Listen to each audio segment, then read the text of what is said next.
सरकार ने जोरदार लाठियां चलाई हैं। बहुत सारे किसान उस लाठी चार्ज में घायल हो गए। यह कोई पहली घटना नहीं है।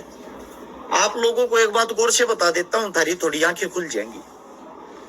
वसुंधरा राजे 2003 से 8 में पहली बार राजस्थान की मुख्यमंत्री बनी थी और उस टाइम पर वसुंधरा राजे ने 2005 में एक फैसला लिया था कि हर एक गांव में दारू के ठेके खोल दो, ताकि जिससे सरकार की कमाई बहुत ज्यादा हो जाए, सरकार के पास बहुत सारा टैक्स आने लग जाए। इस बात का जो जमींदार थे, किसान थे, उन्होंने विरोध किया भयंकर। मेरे हिसाब से 2005 की जुलाई की बात होगी, 14-15 जुलाई के आसपास की। उन्होंने विरोध किया तो विरोध दर्ज करते हुए उन्होंने एक बात कही जी, गांव गांव गैल्या दारू के ठेके खोलो, गांव गांव गैल्या पानी की टंकी दे दो, पानी पीने की सुविधा दे दो। पानी की राजस्थान के अंदर बहुत ही ज्यादा किल्लत और कमी है। इस बात के लिए किसानों ने आंदोलन कर दिया। कोटा के आसपास वो आंदोलन हुआ था। उसमें वसुंधरा राजे ने सीधा लाठी चार्ज करवा दिया, जिसमें लगभग 5 किसानों की मौत होगी और घायलों की संख्या काफी ज्यादा थी। और उसमें एक हमारी ऐसी महिला की मौत होगी जो पेट से गर्भवती थी। उनकी मांग क्या थी? पानी की जी, पीने का पानी दे दो, हमने दारू ना चाहती। 2005 की बातें हैं ये।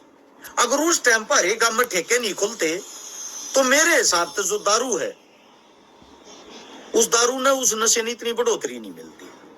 हक की बात थी, लेकिन सरकार ना अपना फायदा दिखता है। अब बात करते हैं दूसरे कार्यकाल की, जहां तक 2013 से 18 के बीच में वसुंधरा राजे फिर मुख्यमंत्री रही। उस टाइम पे जो जयपुर है, जयपुर शहर के अंदर लगभग 300 प्लस मंदिर तोड़े गए बीजेपी के सरकार में, जिसको हिंदुत्व की सरकार कहते हैं। 300 मंदिर तोड़े गए और मंदिर तोड़ने का कारण था अच्छे से अच्छे मॉल हो, अच्छे शोरूम हो, मेट्रो स्टेशन हो, अच्छे पार्क हो। इन चीजों के लिए 300 मंदिर तोड़ दिए। अब बात क्या आती है, सबसे बड़ी चीज, जो मूर्ख आदमी एक विरोध करने के चक्कर में हमने खाली गालियां दिए जा रहे हैं। हम उनको बार बार एक बात कह रहे हैं, हम धर्म विरोधी नहीं है, हम मूर्खता और पाखंडवाद के विरोधी हैं। आप लोगों से एक बात पूछना चाहता हूं, पहले तो ये चेक करो वसुंधरा राजे कौन है। ये सिंधिया परिवार से है। अब सिंधिया परिवार कौन था? पेशवा बाजीराव, सदाशिवराव भाऊ, मराठा फौज जब युद्ध लड़ना आई थी, ये वही परिवार है। ये उस परिवार का हिस्सा हुआ करते उस टाइम पे, मराठा का। मराठों को धोखा देने वाले पहले आदमी ये थे। इसके बाद झांसी की जो रानी है उसको मरवाने वाले आदमी ये थे।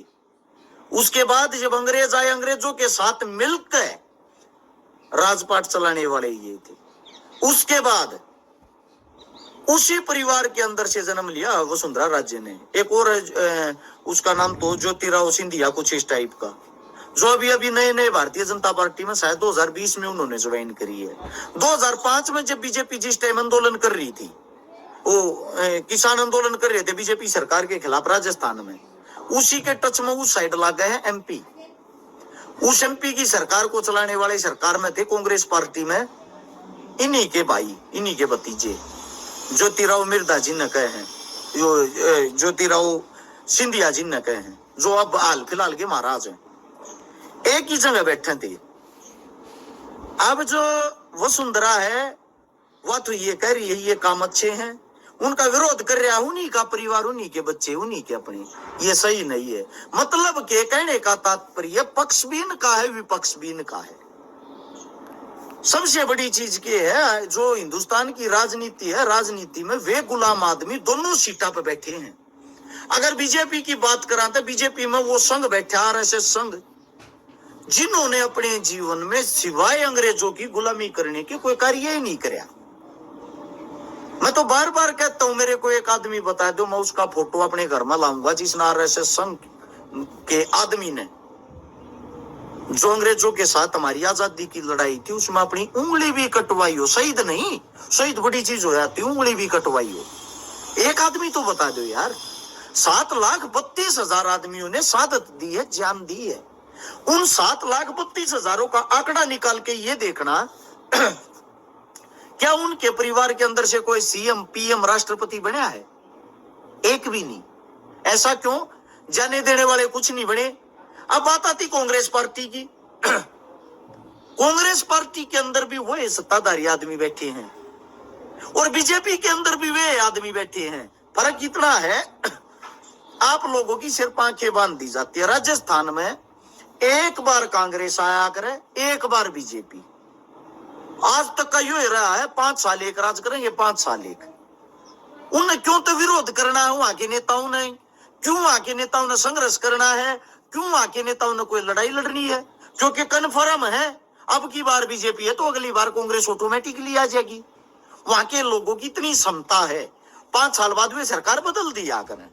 मैं आप लोगों को जो बातें समझाना चाह रहा हूं, सरकार कोई अच्छी नहीं होती, अच्छी होया अगर जनता।